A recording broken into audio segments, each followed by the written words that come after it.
Catalyst to initiate research and education in Indian knowledge systems. This program is a true meeting of minds. We have 14 sessions with distinguished speakers spanning the realms of biocultural conservation, water conservation, town planning, and architecture. The repertoire of the experts is tailored to ensure the possibility of kindling research interest in IKS on environmental conservation and sustainable development. Each of the sessions are by veritable masters in their own domain. Professor Madhav Gadgil, he needs no introduction. Then Professor M.D. Subhash Chandran, both of them were essentially co-authors in most of the pioneering works that have dealt with biocultural conservation in India. Professor Gadgil was the founder of Center for Ecological Sciences, IAC Bangalore. Professor Subhash Chandran is still working with IAC at their field research station. And we are also very fortunate that Sir will be accompanying us to our field visit as well. Then we have Professor Rana P.B. Singh.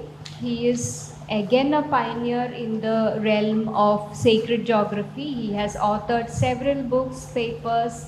It's countless. He's been so prolific in his academic life. He's again joining us online regarding the managerial and institutionalizing aspects of Indian knowledge per se. We have Professor Debashish Chatterjee speaking to us. He is the Honorable Director of the Indian Institute of Management. In fact, when I invited him, he was saying that he has been working on the domain even before Indian knowledge system became popular. He's been conducting a conference series called Globalizing Indian Thought for more than a decade now.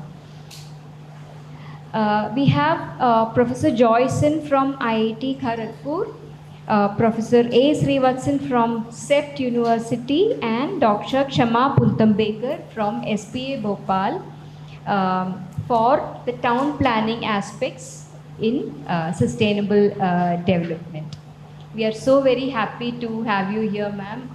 Ma'am has been magnanimous in coming here and staying with us for the entire duration of 5 days. We are honored. We have Professor Gauri Mahulikar, a stalwart in Sanskrit scholarship from Chinmaya International Foundation. She is also our mentor for the IKS project. She is here with us and she will be talking to us on water conservation aspects in Indian knowledge systems. We also have Professor T.V. Bharat from IIT Guwahati to speak on the same topic of water conservation in IKS. Then Professor Balagopal Prabhu, he does not require any introduction to those of us from NIT. He has authored books that are being followed as textbooks in NITs and IITs regarding construction practices. He is again an expert on Manushyalayya Chandrika and Vastuvidya. He will be talking about, he's giving a commentary on Manushyalayya Chandrika and the sustainability aspects mentioned in the text. We have Professor Ramesh Krishnamurthy from the Wildlife Institute of India. He is going to talk about wildlife ecological aspects mentioned in Sangam literature. He is very much a field-based scientist, and his insights are going to help us all in our research pursuits. Lastly, we have Dr. S. Ranjeddu. He will be joining us later on. He is going to give us an introduction on epigraphy and scripts, without which meaningful research that is hinging on historical aspects and Indian knowledge systems becomes virtually impossible. This is the lineup of our speakers for these 5 days. I dare say that these 5 days hold great promise as an opportunity for immersive learning and inspiration for all of us. But as we wait, let me request our director to address the gathering, sir.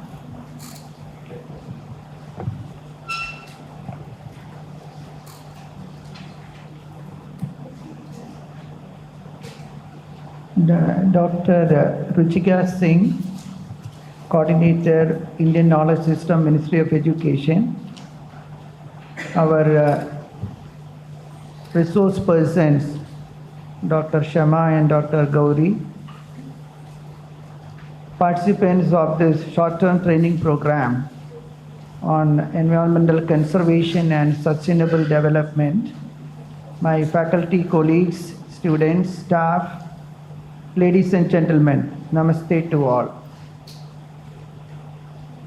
This is indeed, I am hearing and I have been part of several such initiatives on sustainability, environmental sustainability, financial sustainability, environmental conservation. It has become a buzzword, kind of these countries, enter into protocols without even understanding. This is the nature of human being, to conserve whatever the nature has given us. We don't realize that. And there is no point in wasting our time discussing in 5-star hotels and wasting food and so much of resources, the so-called developed nations. You don't need economic development, you don't need education to conserve. Nature speaks in different ways. Through the flora and fauna, the entire creation of the Supreme Being unfolds. But we have seen, and it is a shame that Indians to be taught about this conservation of Mother Earth. First of all, our culture is treating the Prakriti, without which no creation would have happened, with lot of reference. Mata. I was telling Shama, her name is Shamaya Tharitri. That shows, you should be having the patience like the Mother Earth. Why do we do this Shilanyas when we do Puja, Bhumi Puja? Don't take it as a myth. It's some kind of superstition, this country. No. When I am putting Navaratnas and I am before doing Shilanyas, when I am praying to the Mother Earth. Please forgive me, Ma. Because when I dig this, can you imagine how many animals, plants have been disturbed? Look at the great tradition and culture of this country. We are Shama chahte hain for what we are doing. And people think these are all superstitions. Thank God, now the Westerners have understanding the science behind that. Everything is connected. Nothing is separate from the Supreme. If we understand that everything is connected, how can you harm? I used to wonder when students talk about dog menace and all that, people throwing stones at the dogs, the so-called educated people of this campus. It is a shame. Don't you think? And then we hear people talking about that particular elephant, the wild elephant making havoc in the forest of the, Western Ghats. Don't you think you have captured the habitat of that poor animals? And we don't need, there are enough reports about the problems the human greed has created a small state like Kerala, blessed with nature, with lot of greenery, and if the way this human greed, the way settlements are happening, the way we are killing even the plants, they also have a consciousness as per our Shastra. Plants also have a consciousness that is a different kind. And human beings have a better consciousness. They don't have it because we are worse than animals. Animals attack another animal only because of natural instinct. But human beings, because of revenge, avarice, greed, they do this. That is why all this problem happen. The so-called education does not make you a human being. So friends, I have the research advisory board meeting. I'm not, I would like to speak a lot on this. From whatever we have learned, be a simple human being. If you have the humanness, you will not, even when you want to touch a plant, when you want to do something to any animal, you will think twice. Everything is a soul which is potentially divine. Everybody is trying to reach the supreme. So in that path, everybody has a role to play and we cannot do. Once again, I keep telling in all this, the message of Swami Vivekananda, a simple advice to all these so-called educated people. If you can't make this world a better place, at least leave it as it is. When you are born into this planet, please leave it as it is for the generations to enjoy. That's all sustainability is all about. You are concerned for the future. And if you behave like a normal human being, we have achieved all this. And I remember my childhood days, when I was in my ancestral home, we used to wait for the Naga Puja during the Ailyam month, because I get payasam, all this, because we all have the Naga Vana. Naga Van, in Suratkal NIT, we do pujas I'm a faculty from NITK Suratkal. We still have the tradition, Naga Puja we do, and we all participate, the entire campus. There is a small, Naga Van, we have preserved there. I am now thinking, in my childhood, we never bothered walking through the Nagavana, all poisonous snakes. We never bothered. Today I am scared of snakes. When I see in this here, where the snakes, nothing happened. As child, there are ponds, there are several ponds in that, because one pond is for the girls, when they have this menstrual period, there is a separate pond. And there is a separate vegetation there. And there is another pond for everybody to bathe in. Then the Nagabana.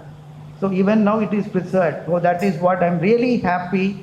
If you had preserved all this, the way nature has given, of course development has to happen, I'm not saying, but there should be a judicious, a compassionate way. What we want is, let us move from passion to compassion. That's all, friends.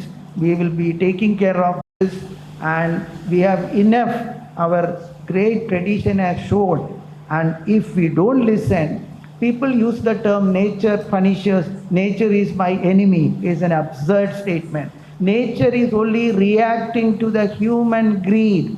Whether there is tsunami, heat wave, flash floods, landslides, hugam, it is only because it is the Mother Earth is responding to the human greed. Look at the corona, it did not attack any animal. It is a sample given by the Supreme. Let's see the invisible enemy. Look at all your scientific and all advancement. Can you manage this entire economy shivered? Can you manage this invisible little virus who keeps on mutating even now? No science, no development. That is a sample given by the Supreme. Not to punish, at least be aware of your role. You have to be Vasudhaiva Kudumbakam, Logastamasta Sukhino Bhavantu. Everybody, don't bother about only human beings. Everybody has a place in this planet. That is why the Vedas told Ano Bhadra. With the way Ishwanda, what means that let noble thoughts come to me from all directions. I want to add to that. Maybe Gauri ma'am can say how it should be in the Sanskrit. That is not. My guru has taught me that is good. Let noble thoughts come to me from all directions, correct. But I should also radiate noble thoughts from me to all directions. That prema bhav, that is what is required. Thank you very much, and I am extremely happy. The Department of Architecture, Anjana and her team, our Firoz, all my faculty colleagues, they are not only ranked number 2, the way they do things for entire campus, for all activities, no wonder why they got this prestigious 250 crores Center of Excellence in Urban Planning and Design. They deserve all appreciation. I'm extremely grateful to all my colleagues and staff. And again, the Mahapurohit is here, the chairman of the Center for Indian Knowledge System, Professor Sridharan, and thanks to the ministry for supporting us. And we will be happy to do in our own humble way.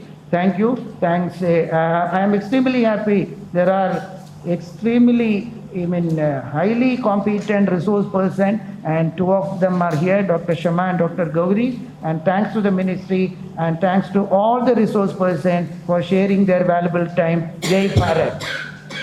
Please excuse me, I have to go to the Research Advisory Board. Thank you. So on behalf of the coordinator and on behalf of the other department and on behalf of all the delegates, we present a memento to our director.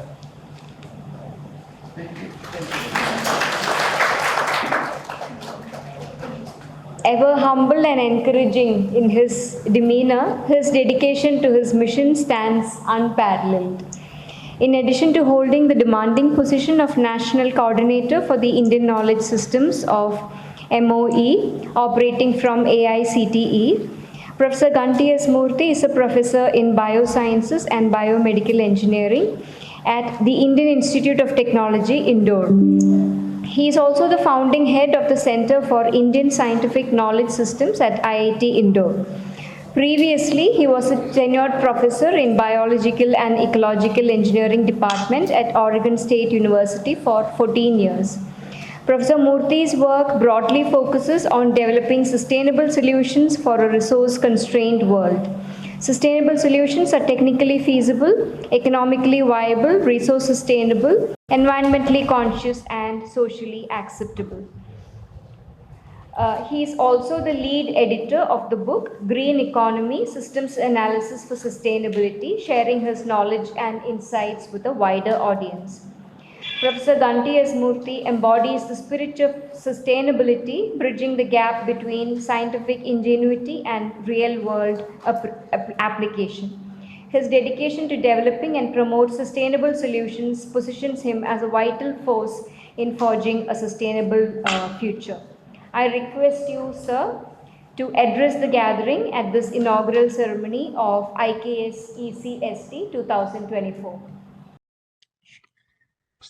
मातृभ्यो नमः, पितृभ्यो नमः, गुरुभ्यो नमः, sabhai नमः, sabhapadibhyascha namo नमः. A very warm good morning to all of you and namaste to all of you. And first of all, I want to apologize for 2 things. One, I'm not physically present there, and second thing, I'm not able to spare a lot of time discussing things with you today either, because there is another meeting that is going on, and I will try to, but then because this is an area, basically the environmental conservation and sustainability, sustainable development is something very close to my heart. And as Anjana ji was mentioning, I have done a little bit of, me and my students, we have done a little bit of work in the sustainable technology development. In fact, my lab is called Sustainable Technologies Lab. I run at both Oregon State and at in IIT Indore. And if you think about it, I mean, as director of NIT Calicut, Professor was saying, I mean, we are facing a lot of existential challenges today. And that is, at least in that context, it becomes very important to look at the notions of what the sustainable development are and how have they come, and then how are they impacting things? Because, I mean, I don't have to mention it to this august audience that you all are familiar with 1972's limits to growth, and then the 30-year update of that, and how essentially what the main conclusion from those two books was that we are essentially on a unsustainable path. And then even if you look at the sustainability as a term, it came out only in the basically in 1987 as a leading from the environmental movement of 1960s and all that in the Western context. But then, and then only in 2005 also they had included other aspects of sustainability and not just about sustaining the current life, current way of living. And they said it is also about preserving the nature and all those things. So when those kind of, when that kind of a little bit of an expansion happened in the sustainability, I was actually somebody who was working on evaluating sustainability, and I still work on it using different types of methods like life cycle assessment and all that. So one of the questions that rose, a genuine question that rose, because was the traditional grounding in the Shastras and Indian philosophies at home, and then the modern this thing that I was doing my research career. At some point, then there was a question that came out into my mind. When we talk about sustainable development, we already know that the current trajectories of resource consumption that we have are unsustainable. So can we sustain something that is unsustainable is a question that we all need to ask. So that is a fundamental aspect of things that we need to think about, because we are talking about increasing a world of increasing GDP all the way, because what Wealth of Nations, the book that Adam Smith wrote in 17th century, was in a world where the population was less than 1/10 of what we have right now. And at that time, the nature was a huge had a boundaries of the nature was very huge, and then the human activities were very small in that, so the expansion at that point could have been possible. But today already our nitrogen cycle is exceeding 70% of the natural nitrogen cycle on earth is contributed by humans. Phosphorus, basically, if you look at the levels of use, there is a huge concern about the phosphorus usage. Similarly, if you look at the biodiversity loss, I mean, we are essentially talking about this as another extinction event. That is the level at which the species extinction is happening. So in all of these things, there is a fundamental need to look at what is sustainability and what is sustainable development, and what do we mean by environmental conservation. It is where, because what the reason why this becomes important is because of one critical question that underlines that forms the bedrock of all of these environmental conservation and sustainable development things, is our relationship with the nature. Because if you that is the central core, that is the central kernel which all of the ideas that we are talking about will radiate from.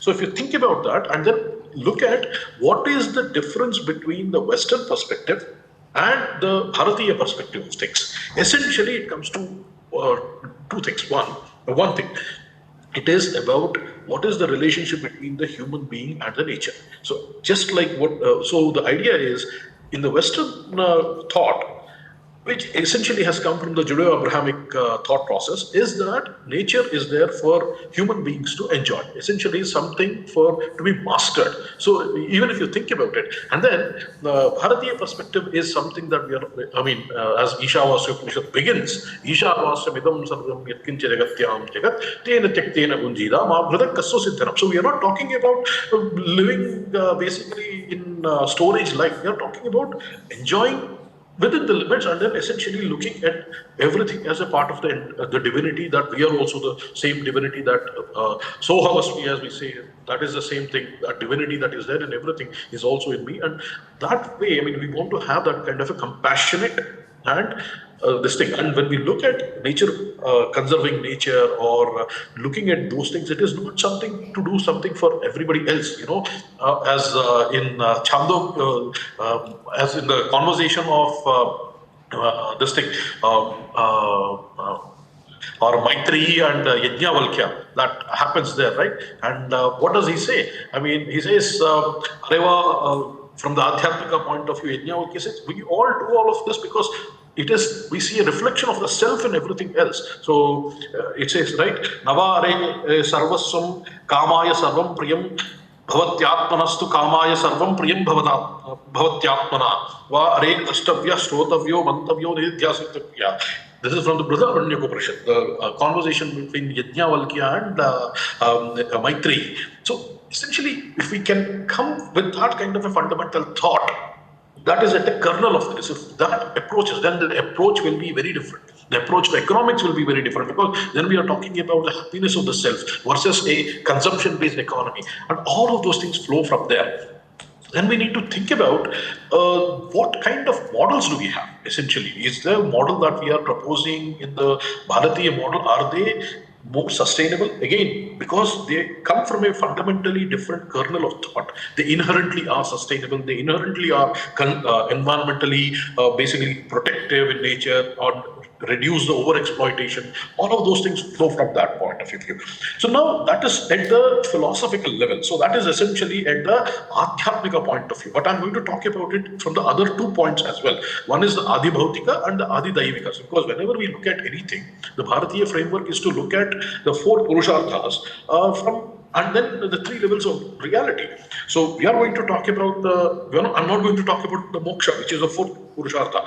I'm going to talk about only the Artha and Kama from a dharmic perspective, the first 3 Purusharthas, and then at 3 levels. So we just talked about that kernel of thought which radiates everything is different. And because of that, everything, you see the manifestations at the Adi Daivika and Adi Bhautika levels to be very different. For example, I mean, if you think about the what is the Adi Daivika aspect of it. So if you look at that concerns with the Manas. So when you look at that, all our festivals, the relationship that we say, we have the kind of the deities that we pray to, they all have animal basically as their vehicles, vahanas, and then we pray to the Naga Devata, we pray to the Nandi is the basically the embodiment of the vahana of Shiva, and Vrishabha is the Dharma, and so there are so many, even the iconographic representations at the mental level. What does it come to at the Bhautika level, Adhibhautika level? When you think about it, it comes to, like, for example, the Pancha Mahayajnas that all the Grihasthas are supposed to do. One of them is Bhuta Yajna. We share our food with the animals. We used to do the kolam. How does that come into the practice? Even the kolam is a mixture of rice flour. Why is that? To feed the ants. And think of how everything comes to the practice, but then it all starts at the Adhyatmika level, that kernel of thought. And then it comes down, and then you see that manifest in a way that essentially it is inherently more sustainable. And when we say sustainable, not just for the humans, but for the entire creation, because essentially what we are sustaining is ourselves in the end. And so I think thinking about it from that kind of a perspective can really change the way that we look at when the environmental conservation and the sustainable development aspects. But then it has a real practical implications as well. For example, we talk about how Annam Brahmeti Bhagyanathan and all in Taittiriya Upanishad. And when you think about it, and the amount of food that we waste, 30% of the food, whether we are talking about developed countries or developing countries. In the developed countries, they waste it in their plates, near their towards their plates, and then in developing countries, it happens more in the farm and in the supply chain. But overall, we are wasting 30% of the food. Can we not do something about it? Because 30% of food means a lot of things, because you're all aware, if I am taking a glass of water, milk, it is not just one glass of milk. The amount of water that is required to produce one glass of water is about 250 liters. So now when I throw a half glass of water, I'm throwing 125 liters of water. When I'm throwing away half a kilogram of 1 kilogram of grain, I'm throwing away 1,000 liters of water. And so when you think about such kind of environmental implications of these, so naturally we become much more better, conscious, environmentally conscious in our practical behaviors, and also that extends to the entire societal design. And I think we need to bring that kind of a perspective with that thing that we're not doing this. See, one of the things that I try to emphasize it in the classrooms when I talk about sustainability is that when we talk about the climate crisis and all that, it is not that the life on earth is in danger. Life on earth is not in danger. What is in danger is the humans survivability of the humans as a species. On this earth, there have been 6 mega extinction events that have happened in the past. We will also go that way if we don't take care of the earth, because earth Mother Nature is, as somebody said, is not vengeful. It is pitilessly indifferent, because we are not some Utkrishta jivas as the this thing. We are part and parcel of the nature. And as we say, dharmo rakshate rakshate. If we protect the nature, it will also protect us. And it is, if we want to ensure the, at least even maybe that artha, the swartha can probably bring us to action, is something that we may want to emphasize, because it is the survivability of the humans as a species. We may vanish, and then bacteria will continue, some other forms of life will continue, and they will go on, and something else will evolve in a million years. But if we want to make sure that, so earth is not in danger, dharma is never in danger, satya is never in danger. It is the people who keep quiet after having the capability to speak and act who will be in danger later if we don't protect it. So with those few words that I had gotten from my professor some time ago, I want to wish you all the very best as you go forward. And then again, I apologize, and I'm extremely sorry that I could not be there physically present, but I have requested Anjana ji to share all the recorded lectures, so that I will watch all of your lectures after the conference or sometime in between. So, and then again, as Indian Knowledge Systems Division, we are very passionate about all of these things. And I know you're going to talk about multiple aspects of environmental conservation and sustainable development. But please do teach these to your students, because they are really the ambassadors who will take this forward. And with all those words, and if there is anything that the Indian Knowledge Systems Division from the Ministry of Education can help in this endeavor, we will be more than happy to help. And me personally, being somebody who has a keen interest and in this area, please reach out, feel free to reach out to me anytime. With those few words, I would like to thank you all for giving me opportunity to speak before you. Namaste everyone. Dhanyawad. Thank you very much, sir. Thank you for your time. We are honored that you could speak to us. Well, thank you so much, Anjana. Thank you so much. And I will leave you all in the very capable hands of my colleague, Dr. Ruchika Singh ji. She will be there to support you all, and I'll be there whenever she asks me to come. I'll be there and stuff. Thank you, sir. Thank you.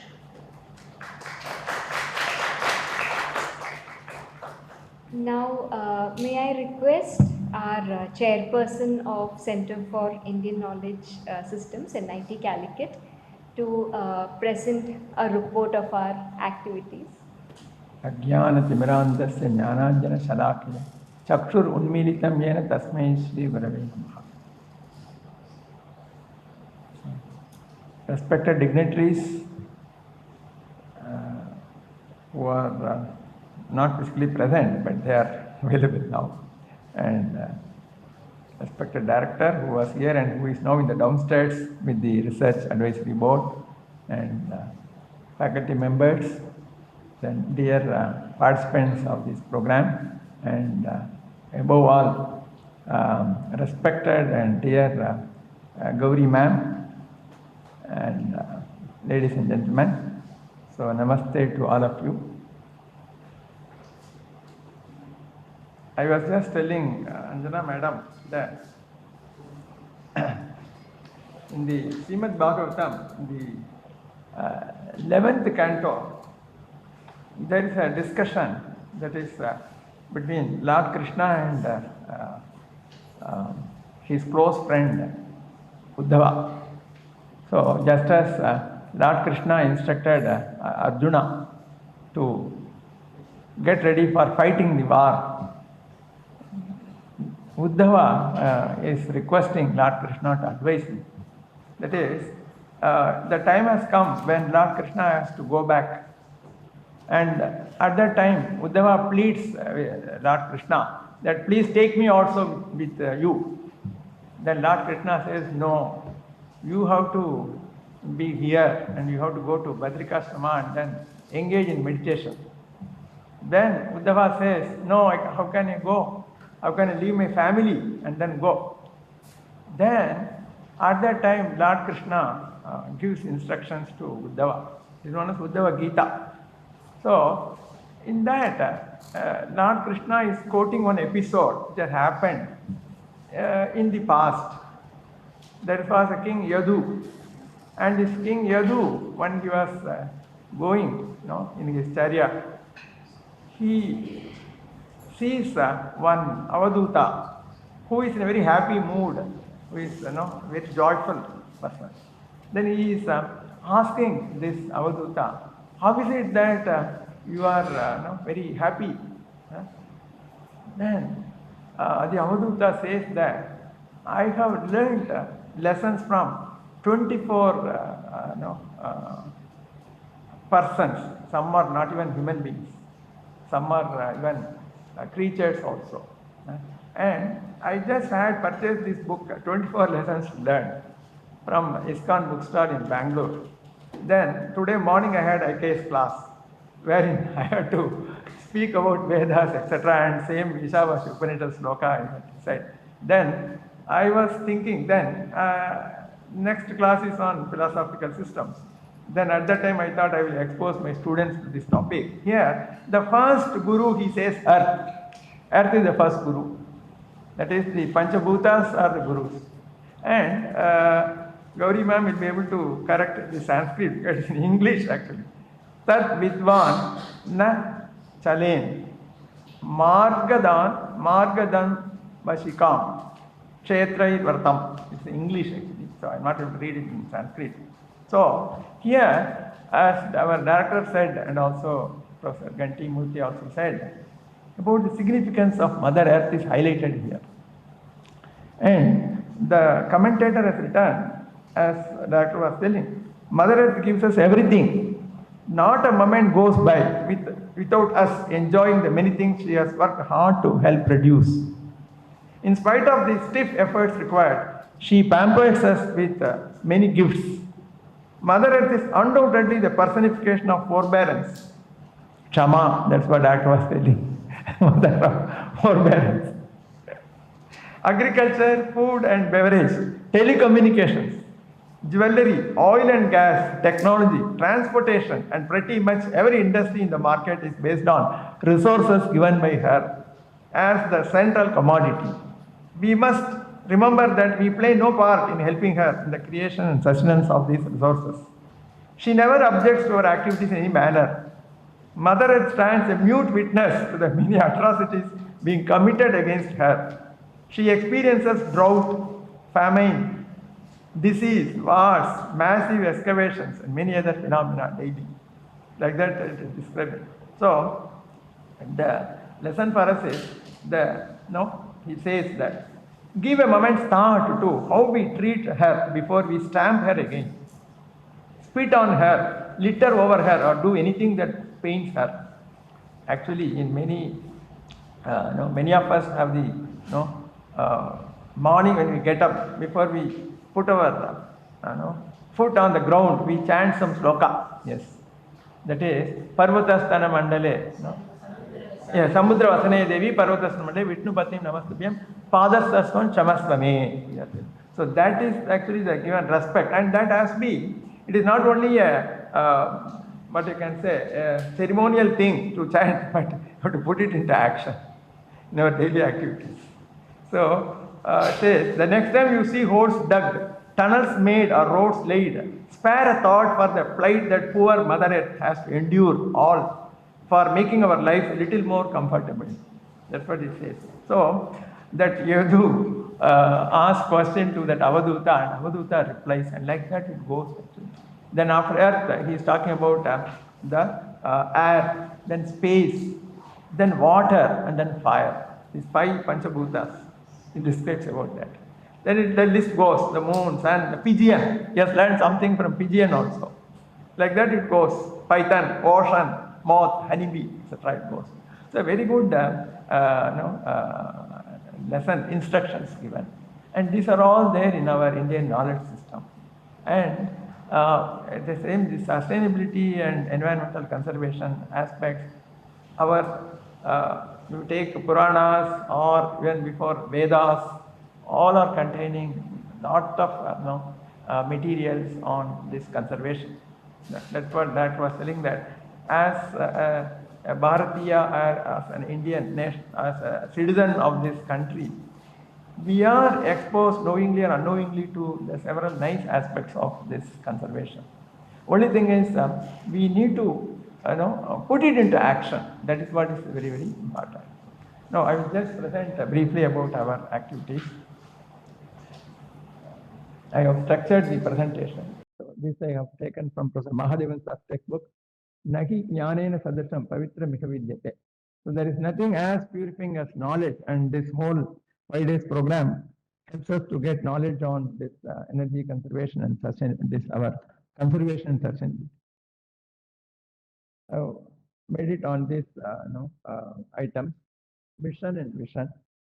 So NITC has established the Center for Indian Knowledge System in the month of April or so in 2022, and to promote education, training, and research in traditional Indian knowledge systems, that is science, technology, architecture, economics, and astronomy.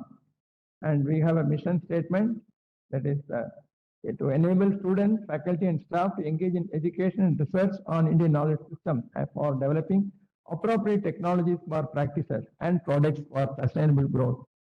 Vision, intellectuals empowered with Indian knowledge systems to address technological challenges. So we had framed this mission statement in 2022, and that we had already mentioned sustainability there, sustainable growth. And this gives our advisory board. We have academic members from IIT and NTTR, Kolkata. Then we have members from R&D organizations, and we've got our own alumni also, 2 members, and industry members are also there. And currently we are offering 2 elective courses for our UG students. And then we have proposed, in addition to these 2, we also have proposed 4 other courses for the new curriculum, that is on Indian ethos and values in management, Indian perspectives on health and lifestyle management, introduction to ancient Indian technology, then managing social organization. And we had conducted short-term courses and workshops this last year, and before that also we had conducted a few programs.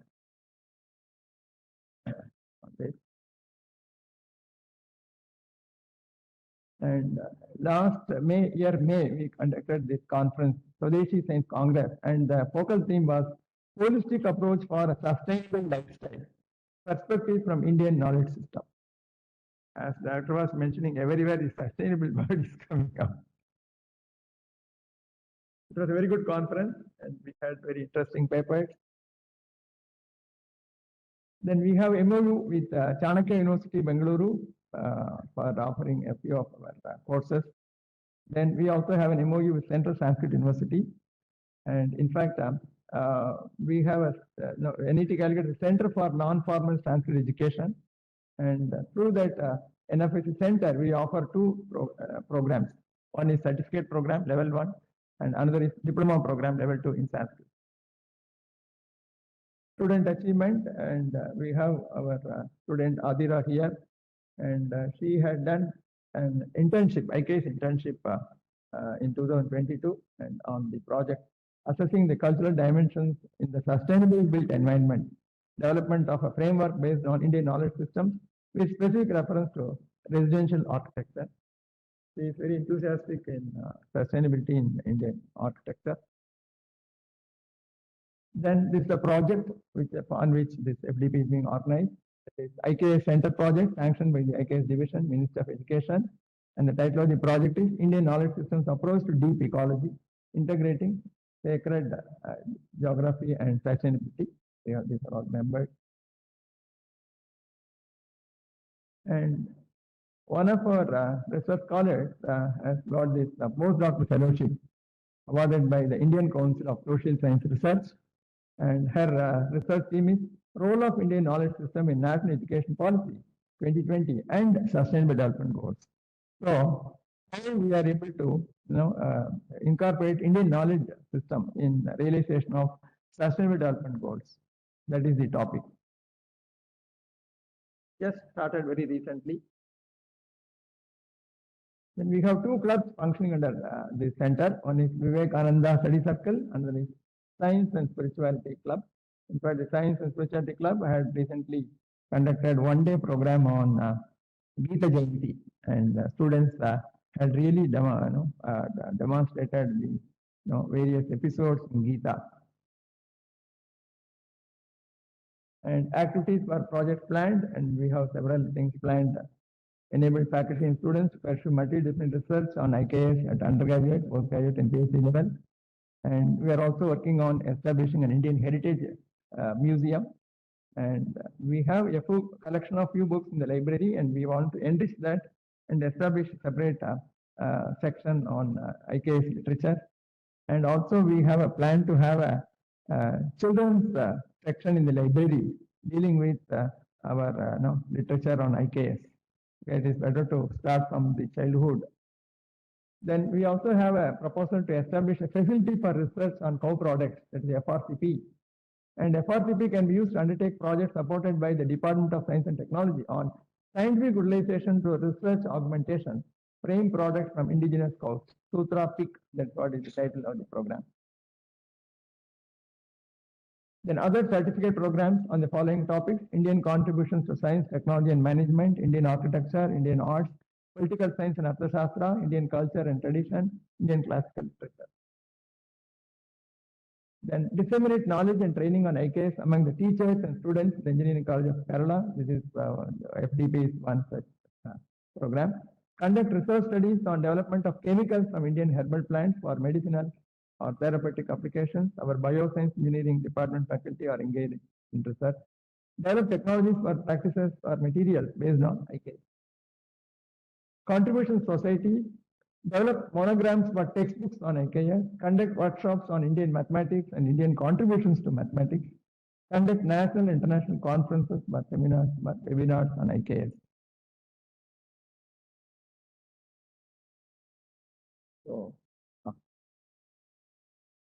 So thank you very much, and I offer my best wishes to the organizing team, that is Dr. Anjana and her team of faculty and research scholars will be organizing for 5 days program.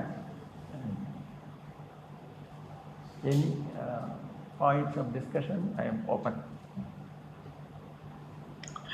Wonderful progress and wonderful initiatives. So, I mean, these are really great initiatives. Really pleased to see the range of activities that are happening on.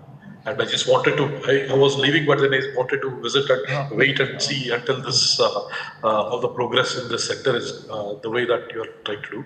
So really grateful for all of this, and we will be in touch. There are so many things that I want to talk to, but I think this is not the time. I'll be in touch with you later. Sure. I'll take leave from you all. We need your blessings, sir. We need your blessings.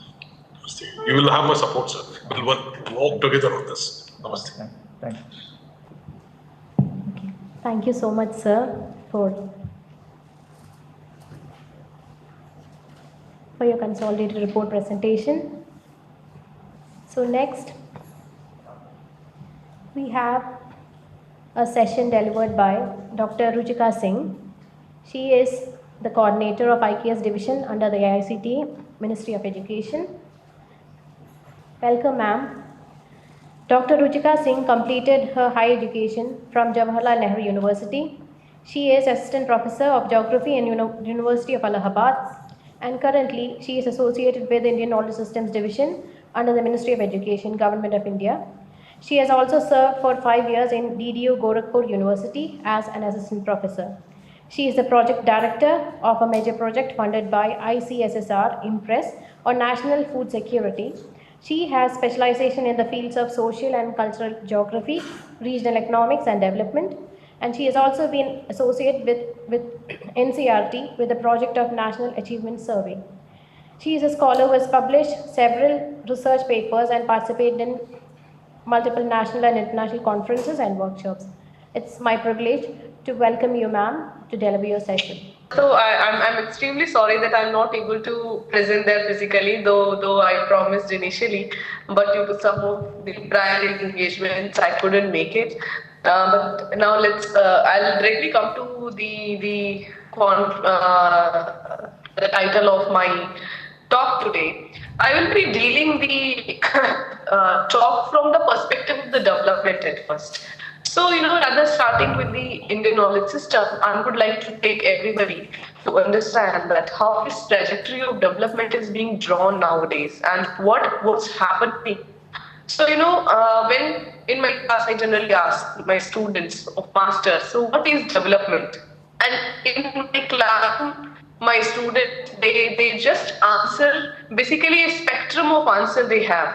And in that spectrum, they start with the per capita income, GDP, education indicators, health indicators, infrastructure indicators, and then slowly and gradually they generally come to the capacity building, well-being, and eco-friendly development. So what I want to state over here is that in general, they start with the capital accumulation. We have the scholars sitting in front of us. So, when we talk about development, eventually the Western mindset or the capitalistic mindset, somehow entered in our thought process, and we talk about all those indicators which lead us to the capital accumulation. And then later we realize that something is missing. And that's something what that we will discuss in the coming short minutes. So now, what is development is easy to explain, not easy to explain until and unless we understand why we need this development. So, and in this why, there lies two things. One is that the history of the negation of IKS philosophy or Bharatiya philosophy, that how the Bharatiya philosophy is being neglected by the Western world. And second is the history of imposing their Western thoughts of the capital accumulation. And with this capital accumulation, we can see that in 1950s, we have divided the entire political map of the world into developed, developing, and underdeveloped countries, right? There lies the need to understand the philosophy of Bharat for the development. What we talk about development, what we perceive about man and environment relations. As we all know that in the coming technical sessions, we have the very eloquent and well-researched scholars, rather gurus. Gauri ma'am is already here, and we will have discussions on people and nature, sacred geographies, biodiversity conservations, and water conservation for ancient India. But I would like to draw the overview of the modern philosophies of development and how Bharatiya philosophy perceive the concept of the development and concept of the man and environment relations. So, I will take you to my background is geography, and I treat the spaces with time. So let's go back to 1940s. What was happening in 1940s all over the world? Many of the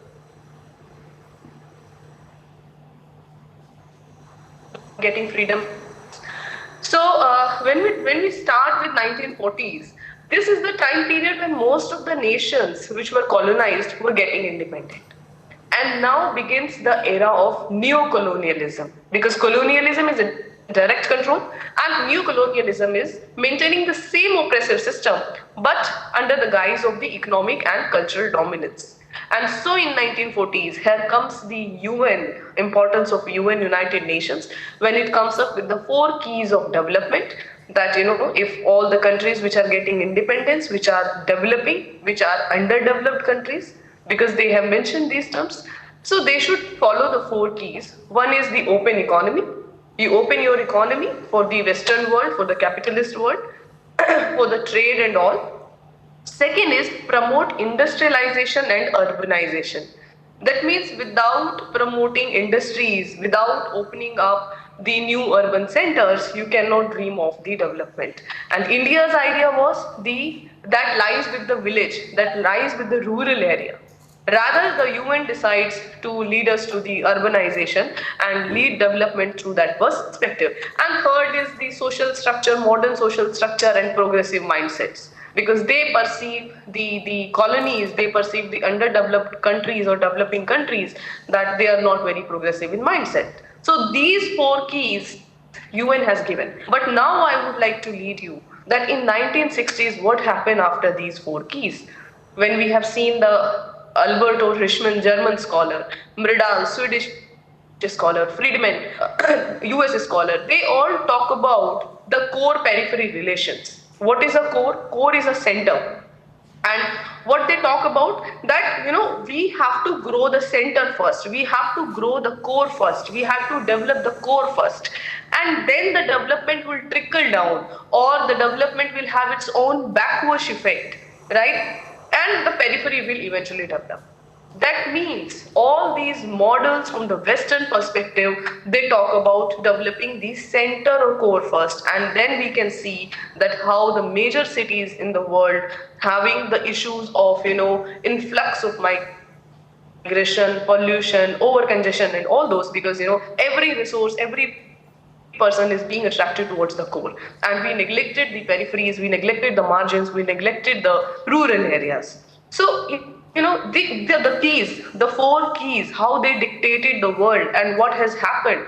We all understand that in 1970s was a time when the globe has gone through the petro shock. 1973 first wave, 1978 second wave of petro shock, that is oil crisis. We have seen the Vietnam War in the same time. What was happening in Paris in 1968?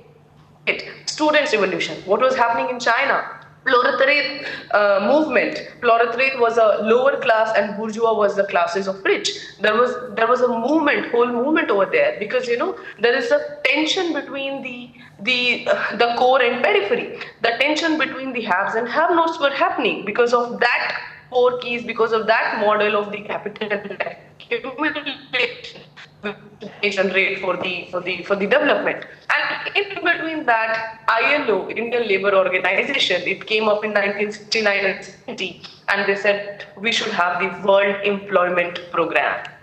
Now, 72 is a little paradigm shift in the world, because in 1972, in the Club of Rome, we have the limits of growth. Club of Rome first talks about that this kind of growth has its own limits. This type of growth is not sustainable.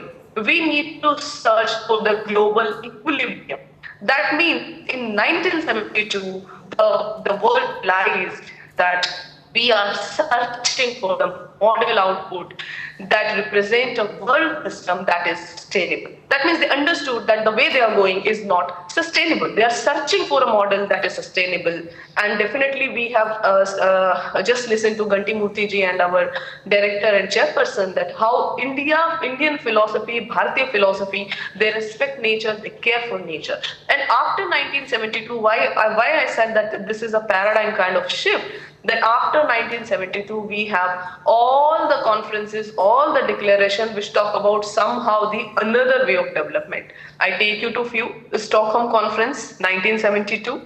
We talk about the pollutants there. 1974, Kokoya Declaration in Japan. We talk about another way of development. That means we need another way. This way is not working. We need another way. 1975, 1 year later, in Nagoya, we talk about agropolitan development.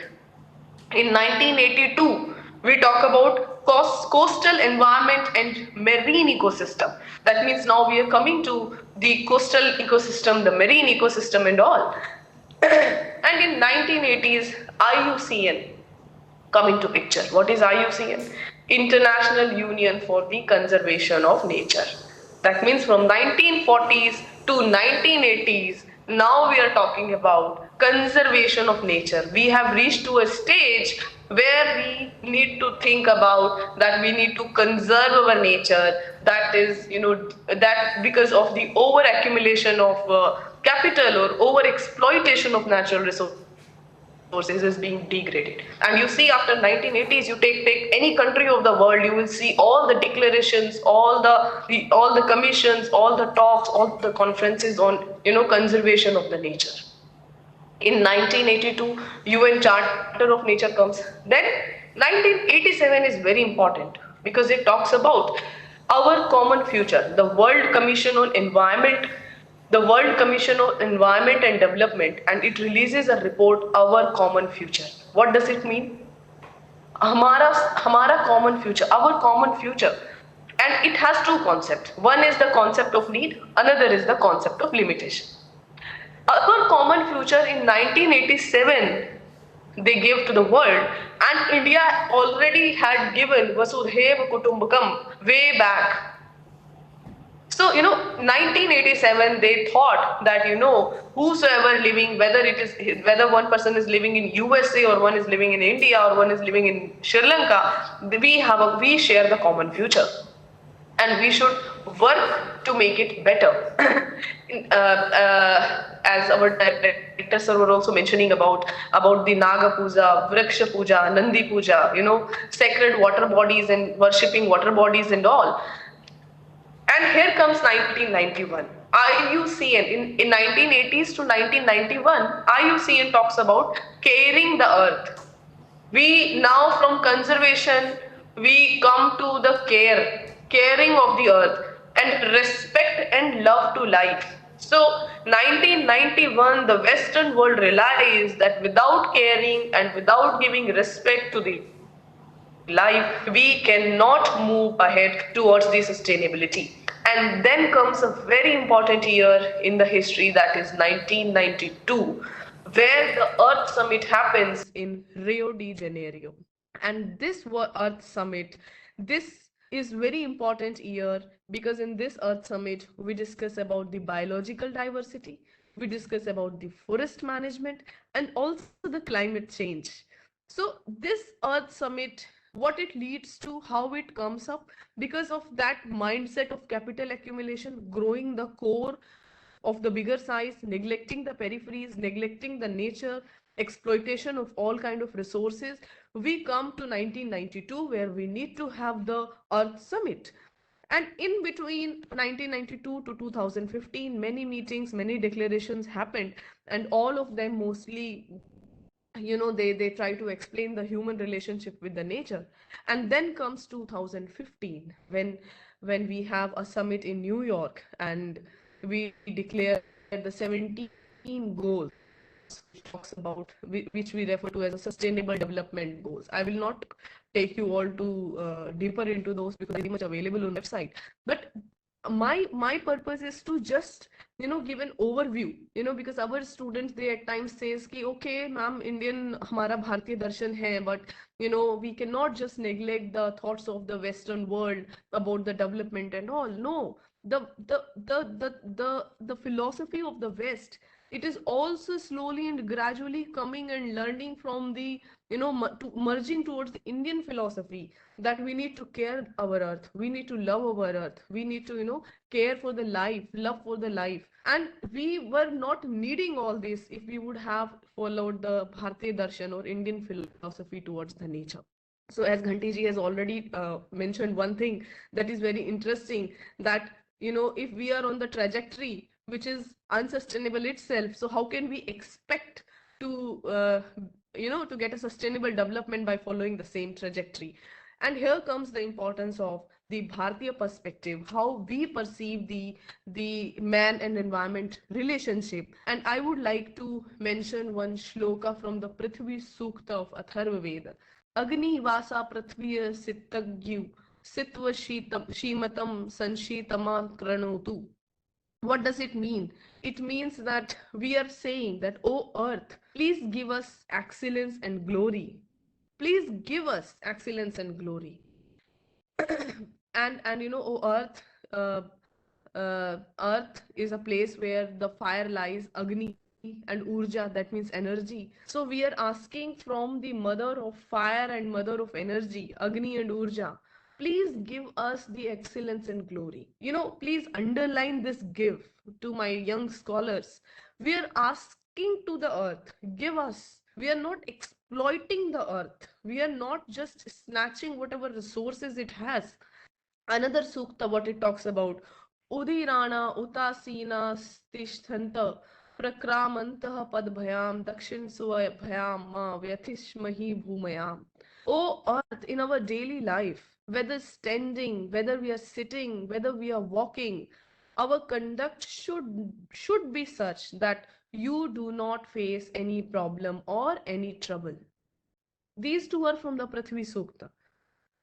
Ki none of our daily activity, daily life activity should give any trouble or any problem to you. That is the philosophy which we used to cherish, which Bharatiya Darshan gave us, how we treat our earth, Mother Earth. This philosophy lies over there. Now, Srimad Bhagavad Gita also talks about पत्र पुष्प फल छाया मूल वल फल दारु भी गंध निर्यास भस्मासिस्तो Kame kaman vitvantu. Trees fulfill the wishes of people with their leaves, flowers, fruit, shade, root, bark, wood, stem, ash, coal. That means trees are the one which fulfill our needs, fulfill our wishes, and we should conserve them, we should protect them, because this is the base which fulfill our needs, which fulfill our wants. Now, another one very important phrase from the Pratisukta itself, which talks about creatively consume the earth. Srijnatmak upbhog. I will use the Hindi word over here. They said, let us creatively consume this resource of the earth. Oh Mother Earth, where we worship Mother Earth and we are saying, oh Mother Earth, let us creatively consume. Srijnatmak upbhog. Srajan means we are using, but we are also creating some. We are not just, exploiting it. Whenever we are using, we are giving back to the Mother Earth. Srijnatmak. Oh Mother Earth, let us do the creative consumption of the resources without hurting you, without disturbing the basic elements of the life. That means that is inherent value of our Bharatiya philosophy or Bharatiya darshan, that we do not want to disturb the nature. We respect the nature. And not just that, we have a wonderful penalizing system also, how we used to do it, provision of penalizing the act of destroying the nature or trees, those who try to destroy the nature, or those who try to do certain acts. In Matsya Puran it is well written, Vraksham tu safalam kshitva swarnam dandam aharti dui gunam dandye chenam prathvi siman jalashe. What does it mean? It means it is appropriate to punish the culprit with the gold for cutting a fruit bearing tree. And if that fruit bearing tree is near to the border or road or water bodies, then the person's sin become twice, and he or one and then one should be given the double punishment. That means the importance of trees around the pond area, importance of trees on the road, on the border, they are very important. And we all understand how our ecology work, how our trees are giving us protection and all these things. So these are the few quotes which I to drag the attention of the young researchers, that Indian philosophy, basically Bharatiya darshan, how it worked towards it, and how we try to basically look at the human and environment relation from the perspective of the Bharatiya darshan. And it is all more important nowadays, because we have seen that if we follow the blind, India has followed, no doubt, we have already followed blindly the Western ideas of the development. We also started creating the heart, the cores, the centers which we try to look at, the centers of the development. We also have a history of neglecting the peripheries in the recent last 50 to 60 years. But now is the time that we should give respect to our darshan, we should give respect to our knowledge system, which is all there, and not just understand it, rather imbibe it, and rather bring that into the practice, so that we can, the trajectory which is at the verge of collapse, we can switch from the trajectory to a new trajectory or a different trajectory, which is basically based on the Bharatiya philosophy or Bharatiya darshan.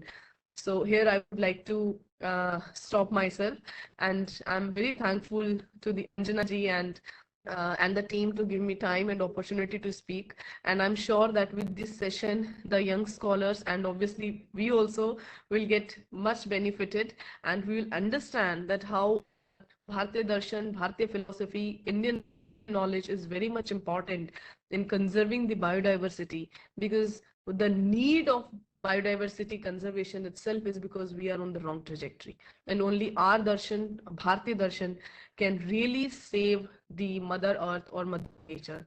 So with this, I would like to say thank you and namaste. Sometimes saying thank you, it sort of decreases the gratitude that we feel. But then still I stand here with a heart full of gratitude and good hope as we mark the beginning of this short-term training program on environmental conservation and sustainable development. I consider it my privilege to extend heartfelt thanks to everyone who has contributed to the success of this event. The thing is, so many have contributed selflessly and generously for this moment to happen. The IKS division has made IKS ECSD a reality. So first and foremost, our sincere thanks goes to Professor Ganti Suryanarayana Murthy, the National Coordinator of the Indian Knowledge Systems Division at the Ministry of Education, Government of India at AICTE. Your immense support and guidance have been invaluable throughout this journey. Despite your busy schedule, your prompt feedback and responses have been instrumental in shaping the direction of our endeavors. I am relaying my gratitude to you for, sir. At every moment, whenever there was an email or even a call that was going through, we would receive the reply within a few hours, not days. And that was such a welcome change from how normally things happen in a research project. A special note of thanks to Professor Prasad Krishna, the director of our institute. Sir's a constant source of inspiration and guidance, and it has been the driving force behind the success of this event. Sir's gracious presence and encouraging words fuel our efforts, not only in this event, but in all the events that happen in our institute, which has become very frequent. I need to extend gratitude to Professor Ram Sharma from Indus University, who was pivotal in enabling us to record all the sessions. This will definitely help in increasing the catchment for dissemination of knowledge to a much larger population. Dear ma'am, Dr. Ruchika Singh, coordinator at the Indian Knowledge Systems Division, Ministry of Education, Government of India, deserves our appreciation for her enlightening session and for providing continuous encouragement. Thank you, ma'am. A big thank you to Dr. Gauri Mahulikar, Dr. Kshama Puntambekar, and all the other resource persons who embody the spirit of this program. Dear teachers, I bow to you.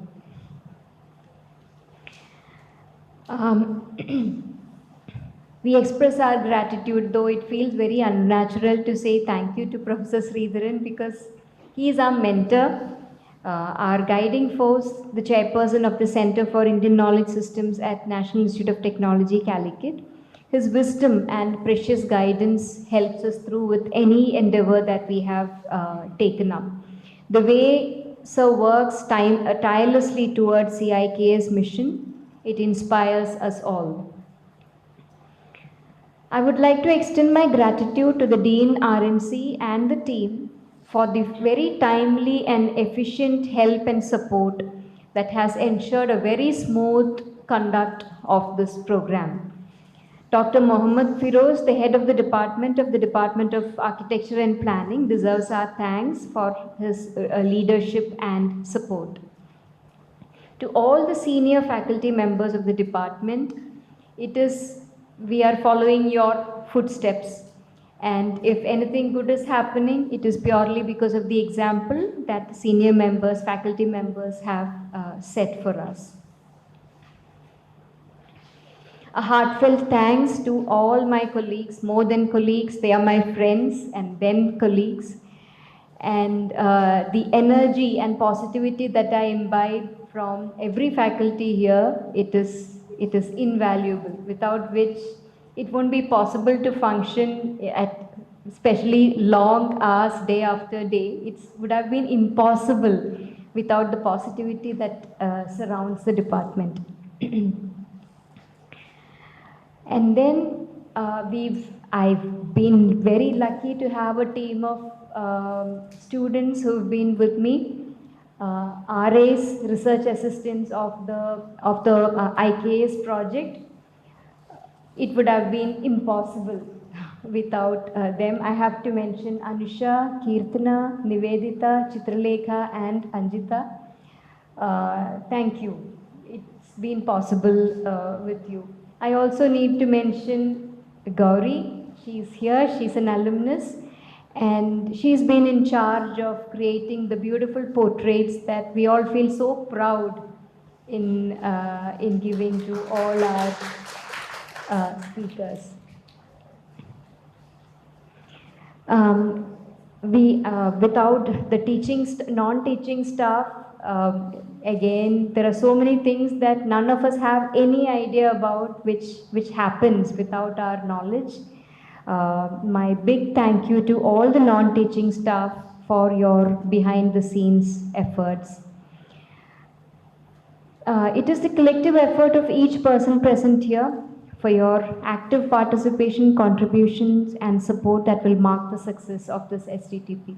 Without you, none of this would be valid. My hope is that all of you who are here, you are able to take away something, that you are able to enrich yourselves in some way or the other. You come away, go back, gaining a little bit compared to what you are today. And I do hope these days of learning stay memorable for you. Thank you very much once again. Thank you one and all.